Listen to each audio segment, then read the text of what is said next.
नमस्कार, सत श्री अकाल, राम राम सा, खमा गणी वड़क्कम प्रणाम। आप सभी को ऑल्टरनेट मीडिया में फिर से स्वागत है। मैं आपके होस्ट गायत्री देवी। हमारे साथ जुड़े हुए हैं पंकज प्रसून जी और हम बात करने वाले हैं 3-4 जुड़े हुए मुद्दों के बारे में। स्टार्ट करेंगे सर्जियो गौर के एक बहुत बड़े कमेंट के बारे में जो उन्होंने अभी रिसेंटली दिया है, जिसको लेकर पूरी की पूरी हमारी media, specially the electronic media, इकट्ठा हो गई है, हाहाकार मच गया है।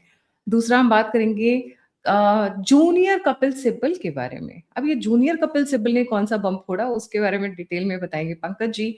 अयोध्या में अजय राय क्या कर रहे हैं उसके बारे में बात करेंगे, और अजय राय जैसा कर रहे हैं कुछ वैसा ही सिचुएशन महाराष्ट्र में हुआ है। सो स्टार्ट करते हैं। कई सारी न्यूज हैं। बम्पर वाला अभी मैं स्टार्टिंग में नहीं बता रही हूँ, बम्पर न्यूज लास्ट के लिए बचा के रखी हुई है। तो पंकज जी शुरू करते हैं। A very warm welcome on the show. Gayatri ji, सबसे पहले आते हैं सर्जियो गोर। सर्जियो गोर ने एक कार्यक्रम में एक बात कही इंडियन मीडिया के बारे में। उन्होंने सरकाज़म से शुरू किया, कहा कि आई लव इंडियन मीडिया और मैं काम काज करने के बाद 6 बजे बैठता हूं इंडियन मीडिया पे और देखता हूं तो सबसे पहले 8 लोग वहां बैठे रहते हैं और सब छोटे छोटे बॉक्स में बैठे रहते हैं और वहां से शुरू होता है और रात के 9 बजते बजते तक वो 8-12 हो जाते हैं। और the interesting part is that कि 12 एक साथ बोलते हैं और किसी की बात किसी के समझ में नहीं आती। तो ठीक ही है, बोला है तो गलत भी नहीं बोला है। मतलब ये तो हम सब फील करते हैं ना कि कई बार ऐसा होता है चिल पाँव में ऐसा लगता है कि मुर्गा लड़ा रहे हैं। हमारे यहाँ झारखंड में मुर्गे की लड़ाइयां करवाते हैं। यही यहाँ का एंटरटेनमेंट है। जब ट्राइबल इलाकों में जाइएगा ना तो वो मुर्गा आपस में सब बोलते रहे, मतलब किसी को कुछ समझ में नहीं आता। तो इस मामले में मैं ठीक है। और मुझे इस पे कोई शिकायत भी नहीं है कि शायद अगर उनके कहने से भी हम कुछ सीख सकते हैं तो बेटर। लेकिन एक सवाल मेरा है, ये डोनाल्ड ट्रंप के बहुत करीबी हैं, मुझे पता है। डोनाल्ड ट्रंप अपने देश की मीडिया के बारे में क्या बोलते हैं? उनके कई स्टेटमेंट हैं, स्काई न्यूज के बारे में या फिर दूसरे के बारे में, सीएनएन के बारे में भी। और उन्होंने मुंह पे उनको कहा है बिका हुआ मीडिया। अमेरिकन मीडिया के बारे में वहां के राष्ट्रपति ने कहा और वहीं से एक शब्द आया था, उन्होंने एक शब्द का इस्तेमाल किया था लैपडॉग मीडिया, जिसको बाद में यहां पे रवीश कुमार ने उसको हिंदी रूपांतरण करते हुए गोदी कहा था। तो बड़ी अजीब विडंबना है कि डोनाल्ड ट्रंप खुद सरकार में हैं लेकिन वो अपना विरोध करने वाले मीडिया को लैपटॉप मीडिया बोलते हैं और ये वहां कह रहे हैं कि तुम विपक्ष की गोदी में बैठे हुए। यहां उसका उल्टा हो रहा है। यहां लैपटॉप को गोदी कह के कहता है कि तुम सरकार की गोदी में बैठे हो। अब कौन किसकी गोदी में है वो उस विवाद पे मैं जाना नहीं चाहता। लेकिन अगर आप इनकी पार्टी से पूछेगा, सर्जियो गोर की पार्टी से पूछिएगा कि अमेरिका की मीडिया कैसी है, तो वो आउटराइटली रिजेक्ट करेंगे कि वो बेकार है। लेकिन जैसे इनसे पूछेगा कंपैरेटिवली कि दूसरे देशों की मीडिया जैसे इंडिया के मुकाबले कैसी है, तो वो नहीं, तब तो हमारा अच्छा है। वहां आ जाती है देशभक्ति की बात कि दूसरे के सामने अपने आप को बुरा कैसे बोले। तो ये भी मैं सीखने एक की चीज बात है। इसमें कहना चाहूंगी, सर्जियो गौर के बारे में कहना चाहूंगी। सर्जियो गौर ने हमारी ठीक है, उन्होंने जो बोला उसमें एक सच्चाई है, बट ऐसा नहीं है कि सारी की सारी मीडिया वैसी है। कुछ एक अच्छे चैनल्स है जिनके ऊपर बहुत अच्छी डिस्कशंस होती है, बट बिल्कुल। प्रॉब्लम क्या है ना, जनता भी तो वही चाहती है कि 4 मुर्गे लड़ाए जाएं। उनको भी तो एंटरटेनमेंट उसी में ही आ रहा है। बहुत सीरियस, बहुत कम ऐसा प्रोपोर्शन ऑफ पब्लिक है जो सीरियस डिस्कशन या डिबेट्स देखता है। कितने अच्छे अच्छे आर्टिकल्स जैसे तुषार गुप्ता जी लिखते हैं अपने पब्लिक पॉलिसी उस पे, बहुत अच्छे आर्टिकल्स, पर पढ़ने वाले कितने हैं? तो जैसी जनता वैसे ही राजा। तो मैं इस पे भी कहूंगी, अब वो बोल रहे हैं lapdog media, definitely laptop media. Ravish Kumar ने यहाँ पे गोदी मीडिया बोला था, तो उसका मैं एक दूसरा जवाब देती हूँ, पालतू मीडिया। क्या रवीश कुमार उस कैटेगरी में नहीं आते? क्या ये लोग पैसे लेके, जो क्लेम किया जाता है बहुत सारे सोर्सेज से और बहुत सारे मीडिया हाउसेस से, क्या ये लोग पैसे लेके नहीं करते हैं? एक तो भाई साहब थे जो बिना बिल पे किए अपने 5 स्टार का भोपाल से भाग आए थे, फिर बाद में कांग्रेस में बड़ी नौटंकी हुई थी, फिर उनका बिल किसी तरीके से वो शायद निपटाया गया। तो ये लोग पालतू मीडिया नहीं है क्या? तो मेरे देश के जर्नलिस्ट कैसे हैं, ये अधिकार मैं सर्जियो गौर को नहीं दूंगी। तुम्हारे यहाँ पे जो मुर्गे लड़ाए जाते हैं ना, तो तुम्हारे यहाँ पे रिपोर्ट ही नहीं किया जाता है। एक एग्जाम्पल दूंगी सिर्फ छोटा सा। वहां पे होता है क्लास एक्शन, जब हजारों लोग मिलके एक साथ इकट्ठे हो जाते हैं तब उसको बोलते हैं क्लास एक्शन। और तब भी वो बड़े बड़े इंडस्ट्रीज से लड़ नहीं पड़ते। हमारे यहाँ भी देखो, चार चार वो 4 लोग प्रोटेस्ट करने पे उतर आते हैं तो पूरी मीडिया कवर करती है हमारी, चाहे वो जंतर मंतर के गटर छाप क्यों ना हो, कॉकरोच छाप क्यों ना हो।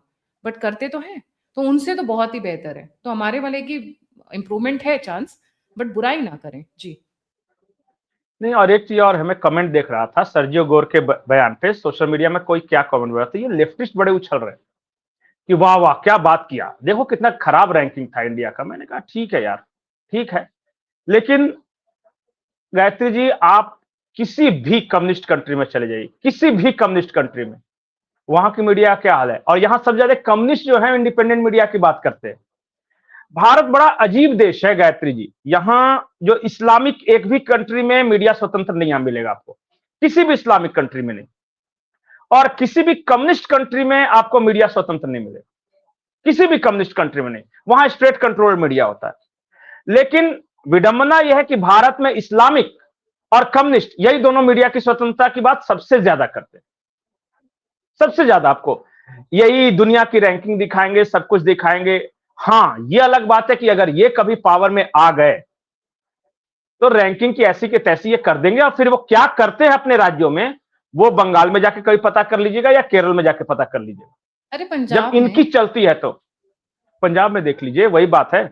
और एक चीज और है कि अभी मैं पिछले 3 साल के गवर्नमेंट के 3 सर्कुलर देखा है, क्योंकि मीडिया के बारे में जो जो मीडिया पे प्रतिबंध के जो सर्कुलर है, वो एक सर्कुलर मेरे पास तेलंगाना का है, जिसमें रेवंत रेड्डी ये कह रहे हैं कि अगर सरकार की बुराई की तो वही धारा लगाई जाएगी जो हार्ड एंड क्रिमिनल पे लगाई जाती है। वो उनका है भाई, गवर्नमेंट का है वो। तो पंजाब में क्या होता है?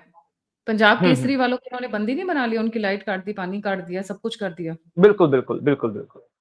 और कर्नाटक की पुलिस तो देश भर में घूमते ही रहती है कि कौन ऐसा है जो राहुल गांधी या कांग्रेस के बारे में कुछ भी बुरा बोले कि उठाकर उसको कर्नाटक ले जाए। तो ये कौन कितना इंडिपेंडेंट है और कौन कितना मीडिया की स्वतंत्रता का पक्षधर है, वो इतिहास गवाह है। इमरजेंसी से लेके आज तक हर कोई जानता है कि कौन बर्दाश्त कर सकता है ज्यादा आलोचना। नरेंद्र मोदी ज्यादा आलोचना बर्दाश्त कर सकते हैं, या राहुल गांधी ज्यादा आलोचना बर्दाश्त कर सकते हैं, या कम्युनिस्ट ज्यादा आलोचना बर्दाश्त कर सकते हैं अपने स्टेट्स में जहां पे उनकी सत्ता है। भगवान की कृपा से अब कहीं है नहीं, लेकिन जब थी तब के बारे में बात कर रहा हूं, चाहे वो बंगाल हो या केरला हो या त्रिपुरा हो। तो ये भी अपने देश के परिप्रेक्ष्य में मैं बताना चाहता हूं। देखिए, एक चीज मैं अपने देश के बारे में जरूर कहूंगा, आप लाख बुराई कर लो, यहां 5,000 के करीब अखबार हैं, सब कुछ मिला, बड़ा छोटा सब।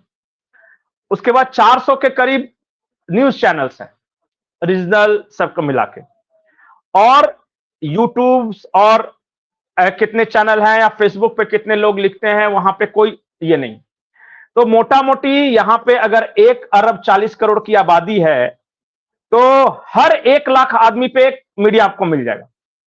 इतनी सारी मीडिया को एक साथ ये कहना कि आप मतलब दबाव में हो या नहीं बोल सकते, मुझे लगता है कि बेवकूफी है।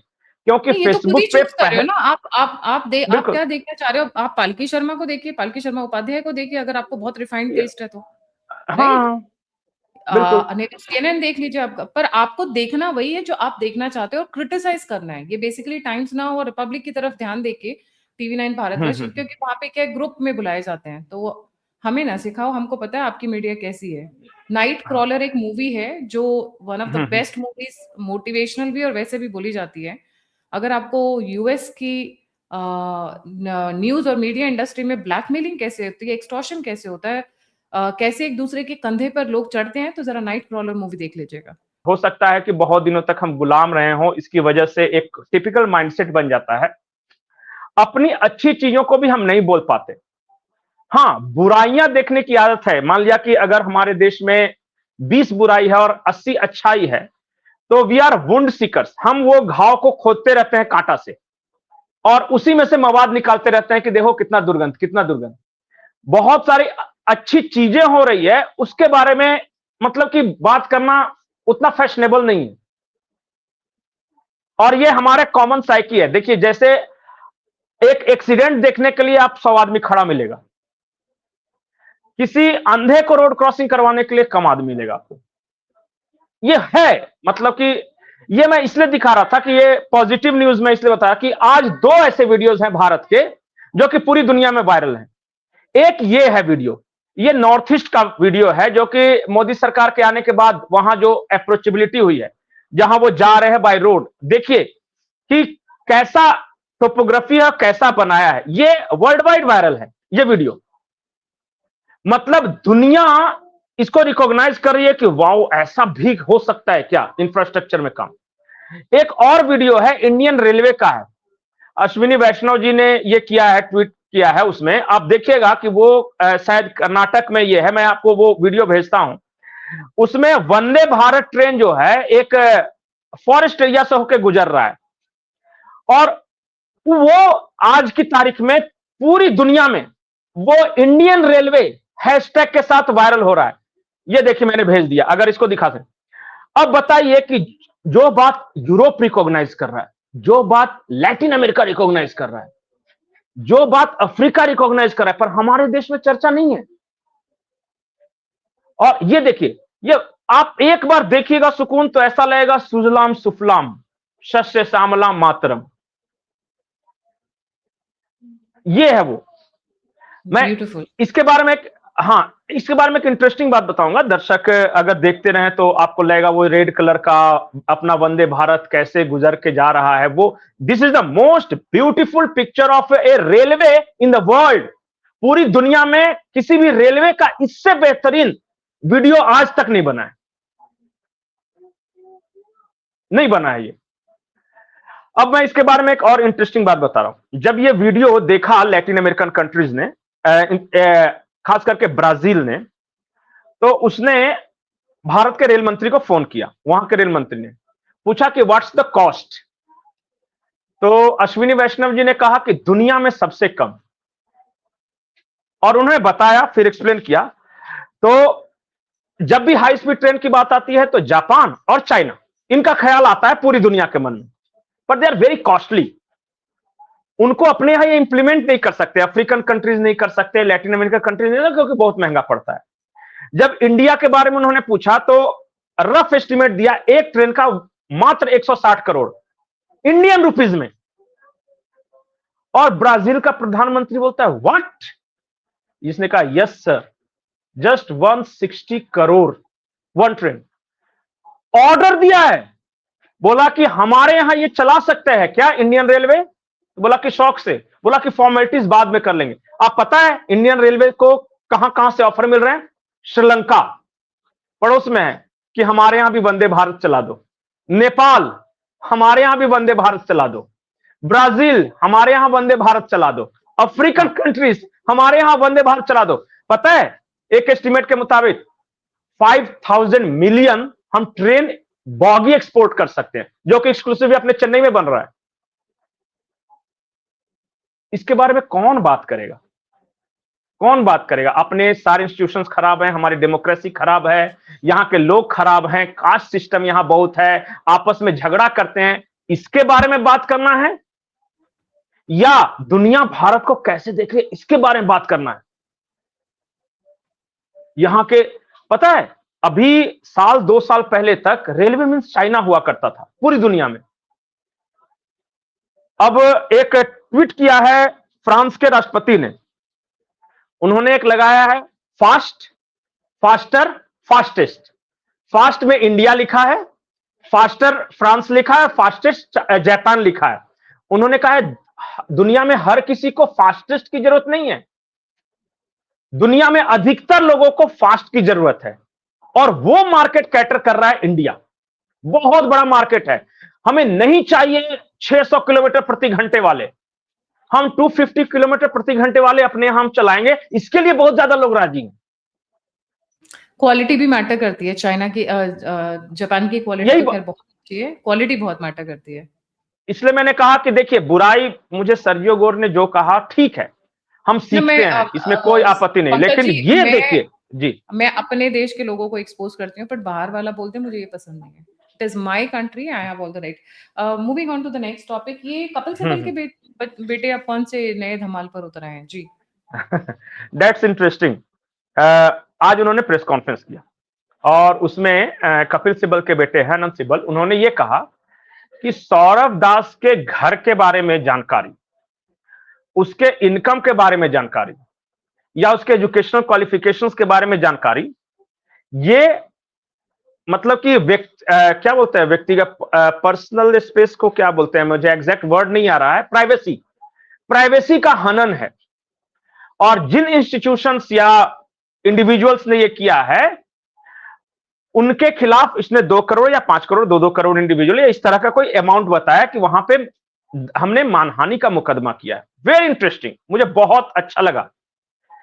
ये सौरभ दास को, इनका बयान सुनिए, ये सौरभ दास को जजेस की एजुकेशनल क्वालिफिकेशन चाहिए, उनके इनकम की जानकारी चाहिए, जुडिशियरी में ट्रांसपेरेंसी चाहिए, इनको प्रधानमंत्री की क्वालिफिकेशन की जानकारी चाहिए, इनको दुनिया में सबके बारे में पता करना है सिवाय खुद को छोड़कर। खुद के बारे में जानकारी सार्वजनिक हुई तो प्राइवेसी का हनन है। हां, मोदी जी के कुछ ऐसे जिंदगी के एस्पेक्ट्स हैं, उसके बारे में ये सब चिल्ला चिल्ला के बोल रहे हैं। अब देखिए, ये है मतलब मेरे बारे में कोई कुछ नहीं पूछे, ना अभिजीत दीपके का कोई एजुकेशनल क्वालिफिकेशन पूछे, ना सौरभ दास का कोई इनकम पूछे, ना रंका की पॉलिटिकल बैकग्राउंड पूछे, नहीं पूछना है। हां, इनको हर किसी का पूछना है, किसी का भी। मतलब कि यहां तक इनको पता करना है कि अमित शाह के फैमिली में जो जय शाह हैं उनका क्या है फैमिली, यहां तक इनको जानकारी चाहिए। इन्होंने पता है ना चीफ जस्टिस ऑफ इंडिया के बारे में क्या कहा था उसमें, तो ये है। लेकिन मतलब मुझे समझ में नहीं आता कि ये लोग कैसे लोग हैं भाई। जब आप किसी के बारे में व्यक्तिगत जानकारी चाहते हो तो आपके बारे में भी तो समाज चाहता है ना। अब ये मत बोलो कि I am individual, I am not into politics, मैं सार्वजनिक जीवन में नहीं हूं, ये आर्गुमेंट नहीं चलेगा। You are in public life. जैसे ही आप कॉकरोच जनता पार्टी के बैनर तले आते हो ना, वैसे ही आप पब्लिक लाइफ में हो। आप चुनाव लड़ोगे नहीं लड़ोगे इससे कोई फर्क नहीं पड़ता, but name of the party is cockroach Janata party, that's a party, वो इंडिविजुअल अब नहीं रह गया जी। तो ये देखिए, और सबके बारे में यही। अभी इसके बारे में एक और जानकारी आई है कि किसी इंडिविजुअल ने शायद ये दावा किया है कि ये भारत का नागरिक नहीं है, नेपाल का नागरिक है, और इसके जो सर्टिफिकेट्स है वो किसी क्षेत्रीय के नाम पे है। आई एम नॉट श्योर, कि जब तक मेरे पास सारे डॉक्यूमेंट्स नहीं आते तो मैं बोलूंगा नहीं। लेकिन हमारे चैनल से ये खुलासा हुआ है, कल राजीव नारायण जी ने बताया था कि इसके जो पेरेंट्स है क्षेत्रीय, और 12वीं तक या 10वीं तक इसका नाम क्षेत्रीय लिखा हुआ है हर जगह। फादर का नाम छेत्री और इसका नाम सौरभ छेत्री। तो सौरभ छेत्री से सौरभ दास कैसे बन गए? पहली बात तो ये, सिटीजनशिप पे बहुत बड़े सवाल उठ रहे हैं। तीसरा, नेपाल से इनकी पूरी कुंडली निकाली जा रही है। और सौरभ दास ने बाय द वे आम आदमी पार्टी को 14 साल की उम्र में डोनेशन देनी शुरू की थी, पता है आपको? इतने जुझारू थे ये। पता नहीं नेपाल से दी थी या भारत में आके दी थी, मुझे ये भी चेक करना पड़ेगा थोड़ा। जी। इसलिए मैंने कहा कि सस्पिशन तो है, क्वेश्चन मार्क तो है, और जांच होनी चाहिए। हम तो यही कहेंगे ना कि भाई प्रॉपर जांच होनी चाहिए। इसमें कोर्ट कचहरी का सहारा लेकर आप सवाल उठाने वालों को कैसे रोक सकते हो? ये आपने इसने डेफमेशन का केस फाइल किया है। Now there is one thing I would like to ask, तुम और तेरी पार्टी की औकात क्या है जो तुम लोग स्कूल्स के अंदर घुस रहे हो? हमारे बच्चे पढ़ते हैं, छोटे छोटे बच्चे पढ़ते हैं, बच्चियां पढ़ती हैं। कल अभी मैंने अभी थोड़ी देर पहले ट्वीट किया है, इनकी सीजेपी से एक बंदा गया, एक लड़की से पूछता है तुम्हारी चड्डी का रंग क्या है। मैंने अभी जस्ट थोड़ी देर पहले रीट्वीट किया है। चड्डी का रंग, पॉक्सो केस नहीं डालना चाहिए लोगों के ऊपर। स्कूल में पहुंच के क्या बात कर रहे हैं ये लोग? Let me just put it on while you speak Pankaj ji. But आप लोग सारी बातें करोगे और आपके बारे में कोई बात नहीं करेगा। अगर आप अपने आप को पब्लिक पर्सनालिटी दिखाने की कोशिश कर रहे हो तो आप पे भी उंगलियां उठेंगी। So do not run away now. आपकी पार्टी के लोग हैं ना, मैं जरा 1 मिनट में दिखा रही हूँ, बिकॉज दिस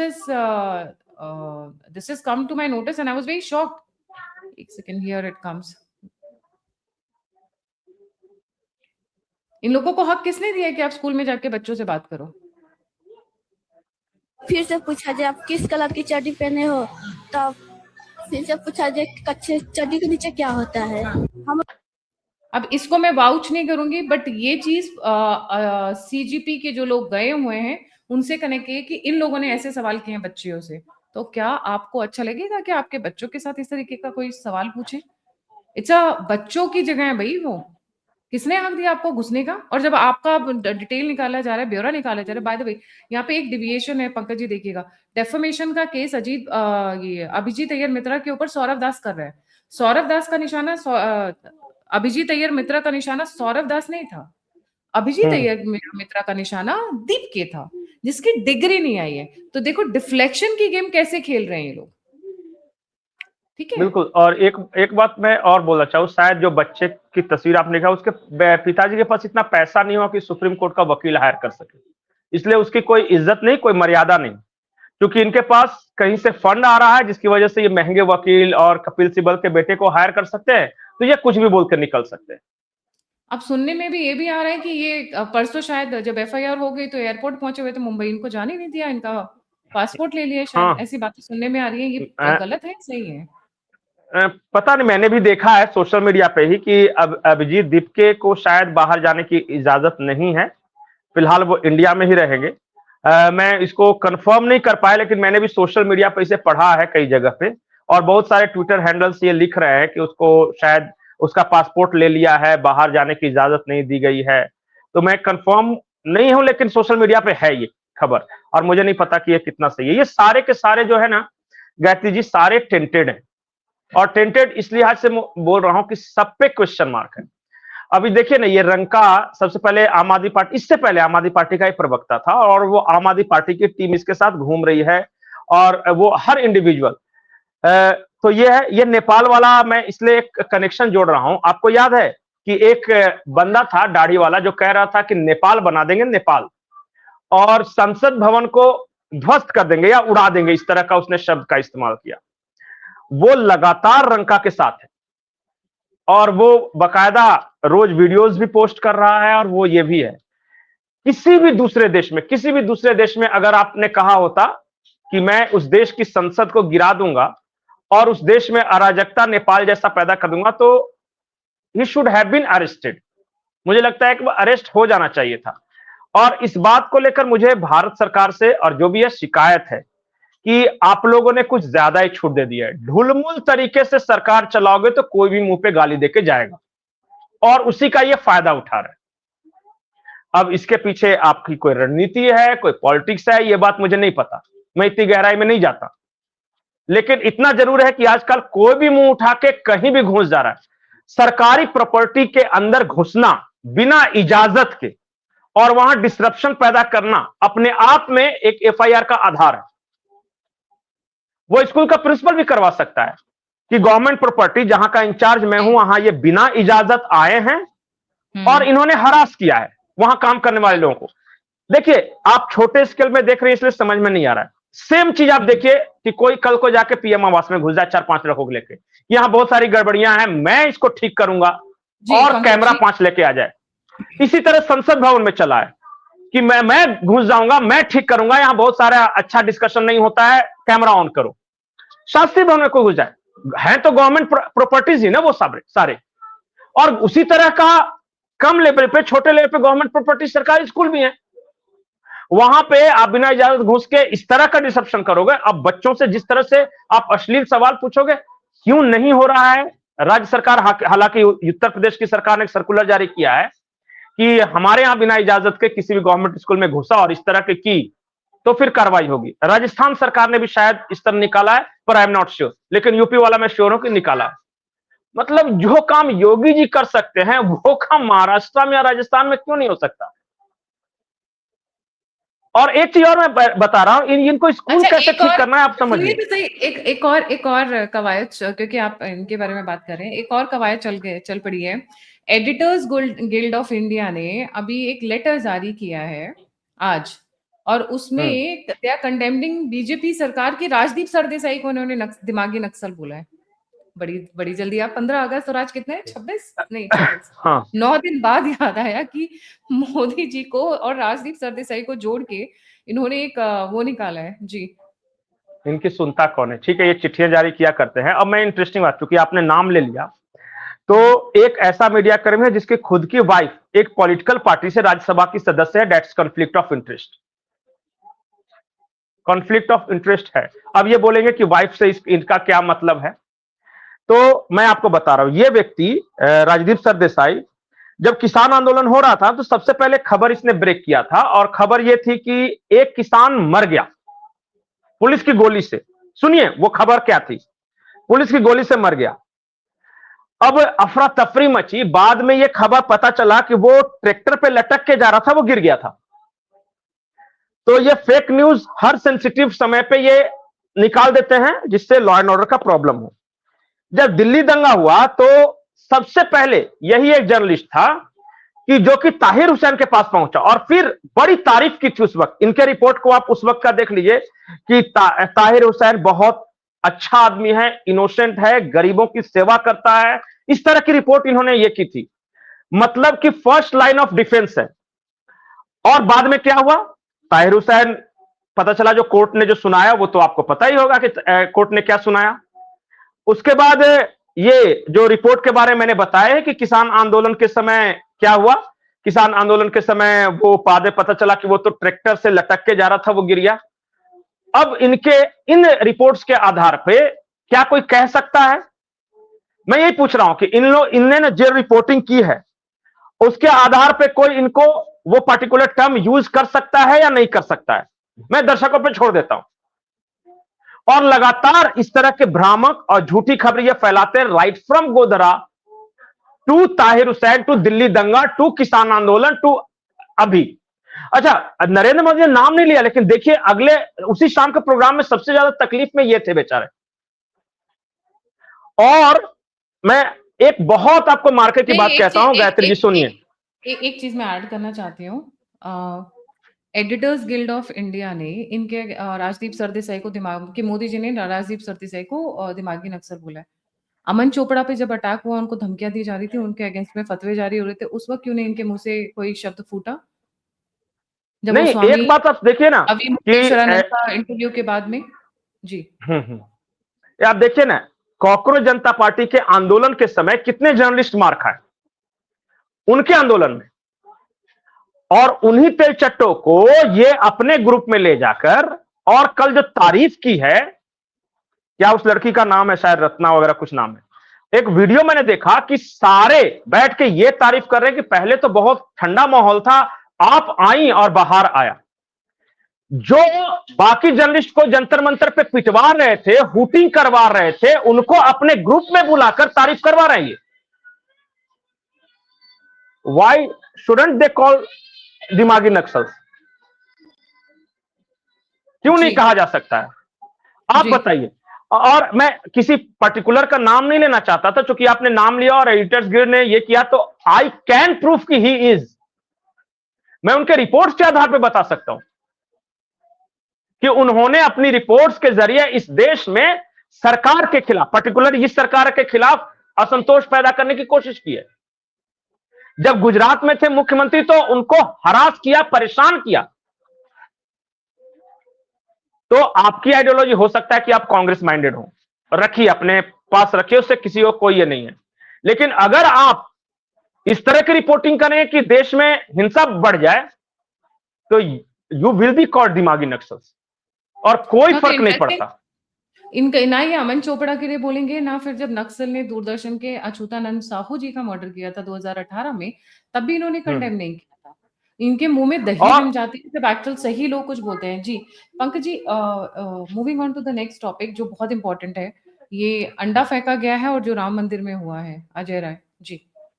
देखिए, मुझे ऐसा लगता है कि पहले एक पर्दा था कांग्रेस पर, अब उसने बिल्कुल पर्दा हटा दिया। मैं कैसे बता रहा हूं, देखिए, मुझे समस्या इस बात से नहीं है कि कौन वेज खाता है, कोई नॉन वेज खाता है, इट्स हिज और हर चॉइस, मुझे इससे मतलब नहीं। लेकिन अयोध्या वैष्णव संप्रदाय की नगरी है, सावन में वैष्णव नॉनवेज नहीं खाते। इत्तेफाक से अजय राय खुद वैष्णव है, ये अपने आप को बड़े गर्व से ये कहते हैं, भूमिहार ब्राह्मण कहते हैं कि मैं भूमिहार ब्राह्मण हूं। और इनके भाई जो थे बड़े वाले, कौन राय, जिनको मुख्तार अंसारी मारे, वो तो बड़ा चुटिया वगैरह रखते थे। और मुख्तार अंसारी ने जब हत्या की थी तो उस वक्त कहा भी था कि उसकी चुटिया काट ली हमने, तो चुटिया वाज ए सिंबल कि हमने क्या किया। और वो आदमी का छोटा भाई, क्योंकि उसको बीजेपी से लड़ना है, तो देखिए अयोध्या जैसी पवित्र भूमि पे जाके सिर्फ खा नहीं रहा है, बनवा नहीं रहा है, बल्कि उसका प्रदर्शन कर रहा है। इंडिविजुअल जाके अगर कहीं चुपके से खा लेते तो उतना बड़ी बात नहीं थी, लेकिन इन्होंने बाकायदा टेंट समियाना लगवाया, बाकायदा हलवाई बुलवाया, और तब उन्होंने ये किया है अयोध्या में जाके, खास करके सावन में। ये मुझे ऐसा लगता है कि प्री प्लान था ये। रिलीजियस सेंटिमेंट हर्ट करने की बात है, नहीं तो हमारे यहाँ पे तो जो झा ब्राह्मण्स हैं, जो यहाँ के, देखिए मैंने तो पहले ही कहा ना कि आप क्या खाते हो इससे किसी को कोई मतलब नहीं। आप दरभंगा में खाओ, कहीं भी खाओ, आप अपने घर पे खाओ, इससे कोई मतलब नहीं। लेकिन आप सार्वजनिक रूप से बताकर वैष्णव नगरी में, अयोध्या में, सावन में जाकर मछली बनाओगे, इसका मतलब कि आप इंटेंशनली कर रहे हो। देखिए खाने से प्रॉब्लम नहीं है, लेकिन क्या कोई जाकर मस्जिद में सुअर खा सकता है? नहीं खा सकता ना। जगह का महत्व है। क्या आप किसी मंदिर में जाकर गौमांस खा सकते हो? नहीं कर सकते ये काम। तो ये महाराष्ट्र वाला जो मैटर था, जो झांकी निकाला, महाराष्ट्र वाला में महाराष्ट्र मुंबई में एक इलाका है मजगांव पोर्ट डॉकयार्ड वगैरह, उधर है, उसी का इलाका में। वहां क्या हुआ कि एक गणपति जी का त्योहार शुरू होने वाला है, बस वहां से एक आइडल मतलब मूर्ति गणपति जी की लेके जा रहे थे। किसी तरह का कोई भड़काऊ नारा नहीं, किसी तरह की किसी से कोई आपत्ति नहीं। एक सोसाइटी है, वहां से अंडे फेंके गए गणपति जी की मूर्ति पे, और वो महिला थी, मुस्लिम महिला थी जो फेंकने वाली। वो सोसाइटी जो है ओरिएंट हाइट्स शायद नाम है उसका, वहां मुसलमान रहते हैं। और उसने फेंका गणपति जी पर अंडा। क्यों फेंका, क्या फेंका, कोई कारण नहीं। मतलब ये भी नहीं कोई कह सकता कि सामने वाले ने भड़काया है। और जब लोगों ने आपत्ति की तो फिर वही विक्टिम कार्ड। सबसे पहले क्या होता है आप बताइए, क्या कहा होगा? दिमागी रूप से ठीक नहीं है, या फिर हिंदू मुस्लिम नहीं करो, इंसानियत की बात करो, इस तरह से होना शुरू हो गया। इसमें नीलेश राणे का एक बड़ा सुंदर बयान है, और मैं अपनी तरफ से कुछ नहीं कहना चाहता। उन्होंने जो कहा है इस पूरे घटनाक्रम के बारे में, मुझे लगता है अगर चला सके, दिखा सके तो ठीक है। उन्होंने कहा है कि इनको हरा सांप क्यों कहा जाता है, बड़ा अच्छा एक्सप्लेन किया है। मगर इस महाराज अगर इस तरीके की कोई भी जिहाद कोई करने की कोशिश करेगा, किसी भी तरीके से हमारे हिंदुओं की तरफ गंदी नजर से देखेगा ना, तो उन लोग को सभी को मिट्टी में मिला देंगे। इतनी ताकत हमारे महाराष्ट्र की सरकार में। उनका पाकिस्तान में बैठे हो अब्बा भी उनको पहचान नहीं पाएगा।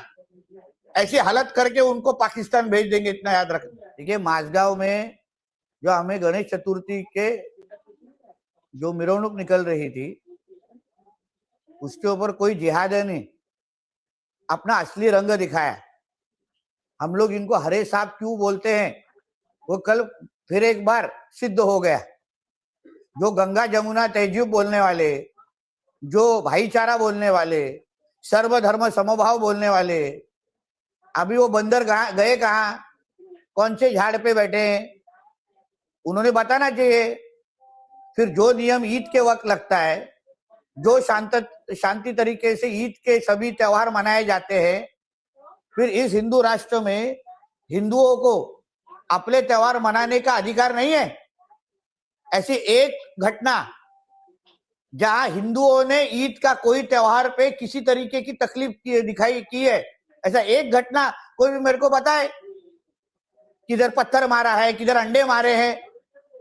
तो अगर आपके त्योहारों के वक्त कोई हिंदू गंदी नजर से देखता नहीं है, तो हम हमारे गणेश उत्सव कभी मना नहीं सकते। तभी ये सब घटनाएं क्यों होती है? फिर इस जिहादियों को पुलिस तो पुलिस का काम कर रही है, कल तुरंत केस भी दाखिल हो गई। मगर इस महाराष्ट्र में अगर इस तरीके की कोई भी जिहाद कोई करने की कोशिश करेगा, किसी भी तरीके से हमारे हिंदुओं की तरफ गंदी नजर से देखेगा ना, तो उन लोग को सभी को मिट्टी में मिला देंगे। इतनी ताकत हमारे महाराष्ट्र की सरकार में। देखिए हम सभी एक दूसरे के टच में, हमारे सारे हिंदुत्ववादी कार्यकर्ता वहां टच में। आखिर में लॉ एंड ऑर्डर का विषय है, इसलिए हम सभी को शांत रखने का हम लोग ने आह्वान भी। इसका मैं थोड़ा सा जवाब देना चाहूंगी। जब वो आपके ऊपर अंडे फेंक रहे हैं तो आपके पास भी सुअर का मीट बहुत अच्छे से अवेलेबल है, बहुत सारे उनके भी फंक्शंस होते हैं, अगर आपको उसी लेवल पे उतरना है। पर क्योंकि लॉ एंड ऑर्डर का मामला है, आप हमारी भावनाओं को आहत करोगे तो आपकी भावनाएं भी आहत करने की पूरी ताकत रखता है हिंदू समाज। फिर रोना, देन डोंट प्ले विक्टिम। क्योंकि आप अंडे फेंक सकते हो तो पलट के सुअर का मीट। और हमारे यहाँ तो पूजा की जाती है भाई। हमारे यहाँ तीसरा जो अवतार है विष्णु के, वराह अवतार, वराह देव भी है, वराह देवी भी है, उनकी पूजा की जाती है। तो हमारे यहाँ तो गलत ही मानते हैं। आपका ज्यादा अपवित्र हो जाओगे, हमें तो प्रॉब्लम नहीं है जी। अब जो बोलना है बोल ही दिया, जब किस पे क्या बोले, क्योंकि मैं जितना ज्यादा बोलूंगा वही बात तो यही है कि उनके मन के अंदर की घृणा बार बार बाहर आ जाती है, हमेशा उनके मन के अंदर की घृणा है। एक चीज मैंने रिसेंटली, मेरी किसी से बात हो रही थी बहुत डिटेल में, Islam is very different than the Indian Muslims. This is the distinction which we need to draw. Indian Muslims पता नहीं क्यों कुछ ज्यादा ही अंदर में टॉक्सिसिटी लेकर बैठे हुए हैं, घृणा, नफरत, ये ज्यादा लेकर बैठे हुए हैं। अक्रॉस द वर्ल्ड इतना ज्यादा नहीं है जितना यहाँ इन्होंने पाल रखा है। क्यों? I think that is a subject of introspection for their community. क्योंकि मैंने देखा है कि मैं बहुत सारे लोगों से, पाकिस्तानियों से मिली हूँ और बाहर के मुस्लिम से मिली हूँ, पर जो हमारे यहाँ के हैं वो अलग लेवल के ही हैं। क्या ये देवबंद और बरेलवीज का इम्पैक्ट है, या फिर ये कन्वर्जन का इम्पैक्ट है कि इंफीरियोरिटी कॉम्प्लेक्स दिखाने के लिए ये सारी की सारी टॉक्सिसिटी उनके अंदर आ जाती है? खैर, thank you so much Pankaj ji for joining. जाने से पहले सभी व्यूअर्स से रिक्वेस्ट है, please don't forget to like, subscribe and share the alternate media. आप मुझसे जुड़ना चाहते हैं तो मेरा लिंक, मेरा ईमेल डिस्क्रिप्शन बॉक्स में है। आप मुझे सहायता करना चाहते हैं तो मेरा नंबर और यूपीआई स्क्रीन के ऊपर है। इसी के साथ जय हिंद, जय श्री राम, हर हर महादेव।